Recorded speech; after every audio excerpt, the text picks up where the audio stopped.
ન્યૂઝમાં આગળ વાત કરીએ તો તાજેતરમાં જ અમદાવાદના કેશવ આરાધ્યમ હાઉસિંગ સોસાયટી દ્વારા આયોજિત કેશવ આરાધ્યમ સોસાયટીના કમિટીના સભ્યોના સહયોગથી 4 દિવસીય સમર કેમ્પનું આયોજન કરવામાં આવ્યું હતું, જેમાં 60થી વધુ બાળકોએ ઉત્સાહભેર ભાગ પણ લીધો હતો।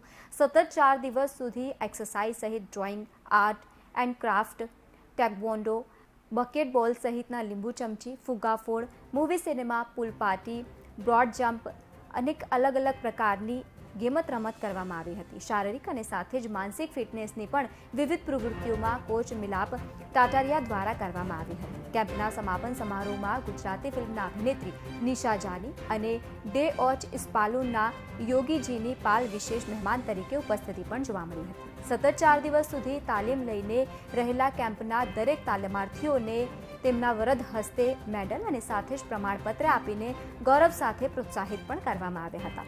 આયોજનનું સંપૂર્ણ સંકલન પ્રિયંક કુમાર દોશી દ્વારા કરવામાં આવ્યું હતું તથા કેશવ આરાધ્યમ સોસાયટીના કમિટીના સભ્યોને મિલાપ ટાટારિયાના વરદ હસ્તે ગિફ્ટ આપીને સન્માનિત પણ કરવામાં આવ્યું હતું। દરેક ભાગ લેનાર લાભાર્થીઓને કમિટીના સભ્યો દ્વારા અનેક શુભેચ્છાઓ પણ પાઠવવામાં આવી હતી।